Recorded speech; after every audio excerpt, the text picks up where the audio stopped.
بسم الله الرحمن الرحيم يا أيها الناس اتقوا ربكم الذي خلقكم من نفس واحدة وخلق منها زوجها وبث منهما رجالا كثيرا ونساء واتقوا الله الذي تساءلون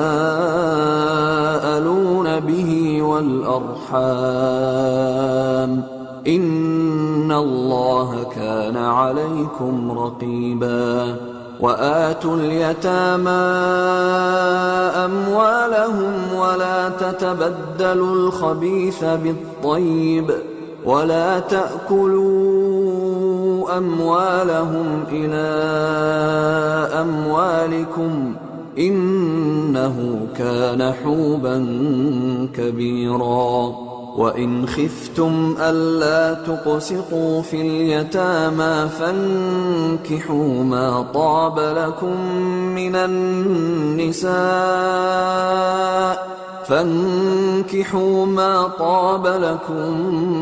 النساء مثنى وثلاث ورباع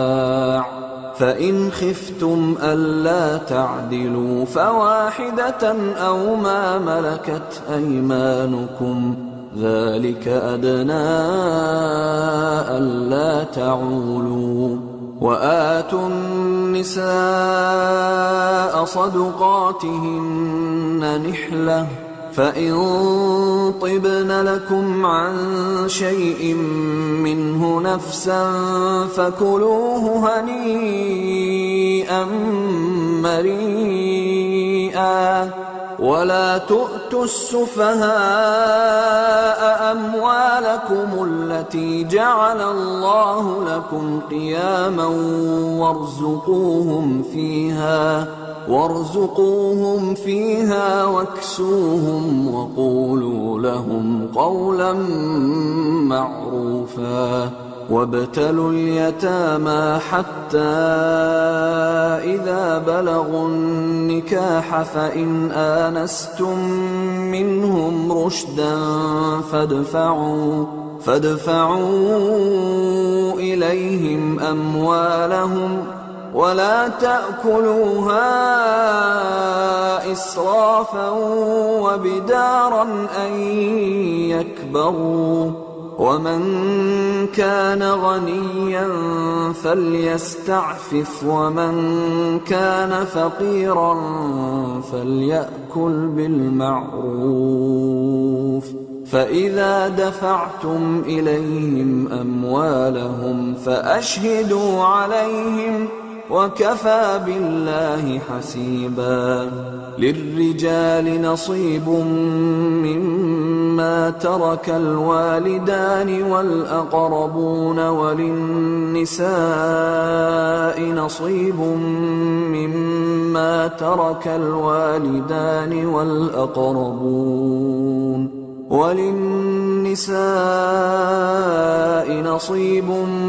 مما ترك الوالدان والأقربون مما قل منه أو كثر نصيبا مفروضا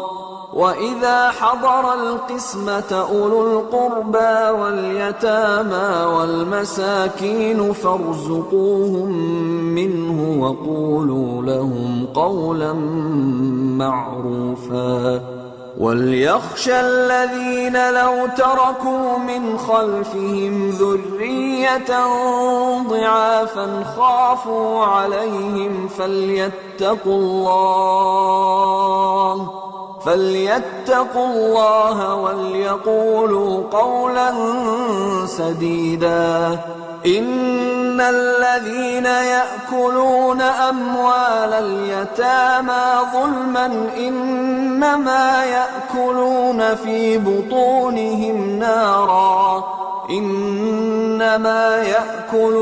في بطونهم نارا وسيصلون سعيرا يوصيكم الله في أولادكم للذكر مثل حظ الأنثيين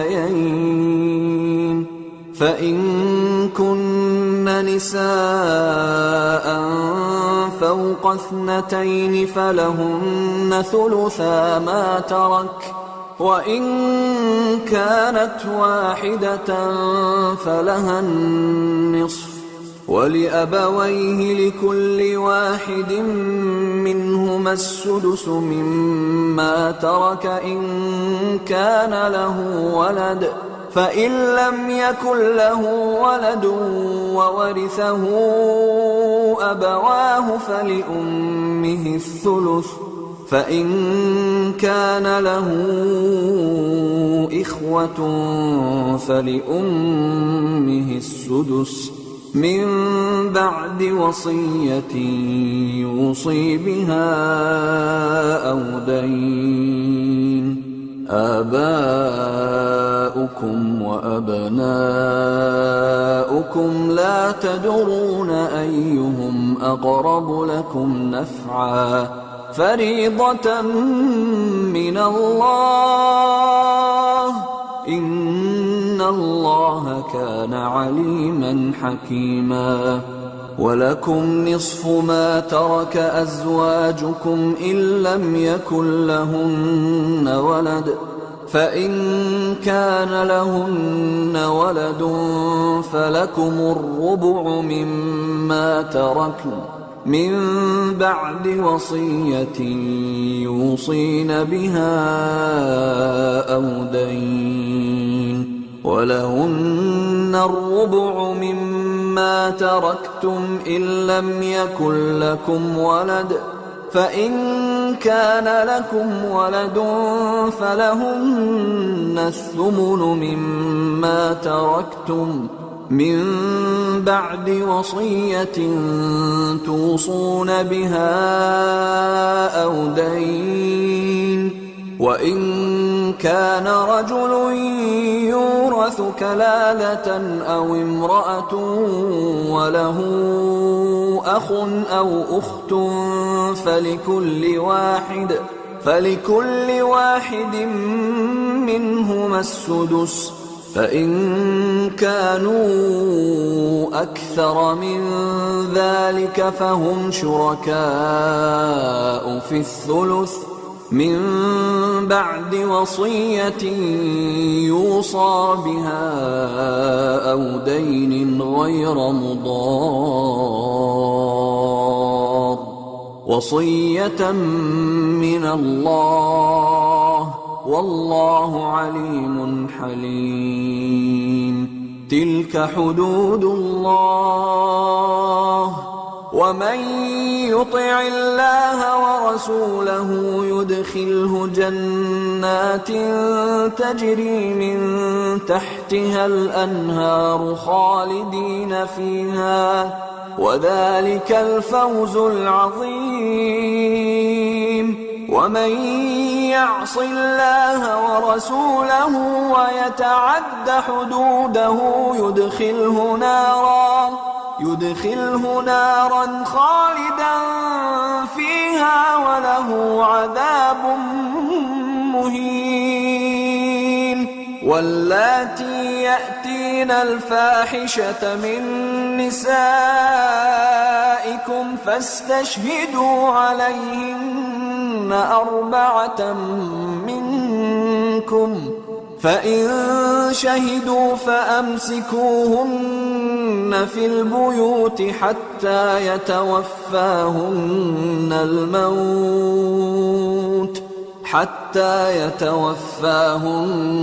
الموت أو يجعل الله لهن سبيلا واللذان يأتيانها منكم فآذوهما فإن تابا وأصلحا فأعرضوا عنهما إن الله كان توابا رحيما إنما التوبة على الله للذين يعملون السوء بجهالة ثم يتوبون من قريب فأولئك يتوب الله عليهم وكان الله عليما حكيما. وليست التوبة للذين يعملون السيئات حتى إذا حضر أحدهم الموت قال إني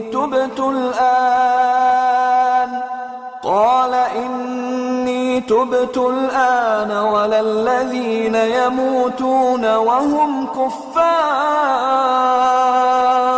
أولئك أعتدنا لهم عذابا أليما. يا أيها الذين آمنوا لا يحل لكم أن ترثوا النساء كرها ولا تعضلوهن لتذهبوا ببعض ما آتيتموهن إلا أن يأتين بفاحشة مبينة وعاشروهن بالمعروف فإن كرهتموهن فعسى أن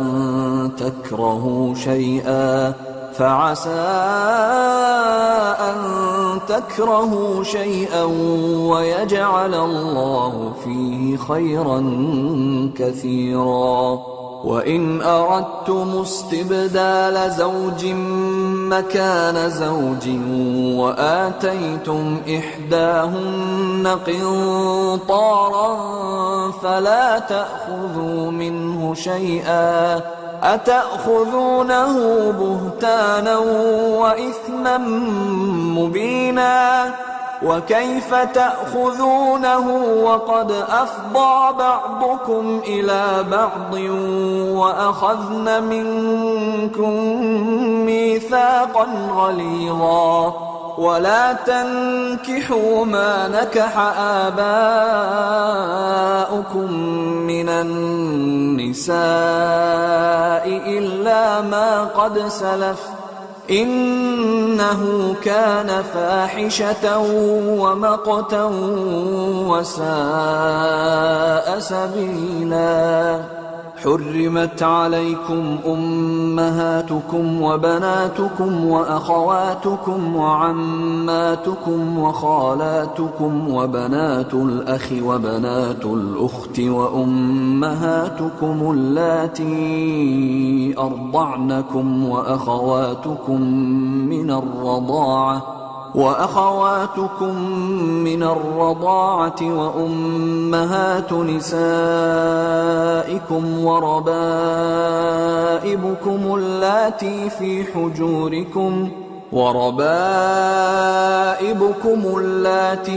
حجوركم من نسائكم اللاتي دخلتم بهن فإن لم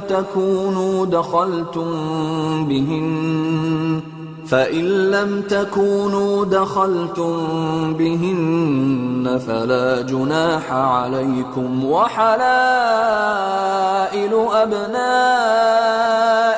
الذين من أصلابكم وأن تجمعوا بين الأختين إلا ما قد سلف إن الله كان غفورا رحيما.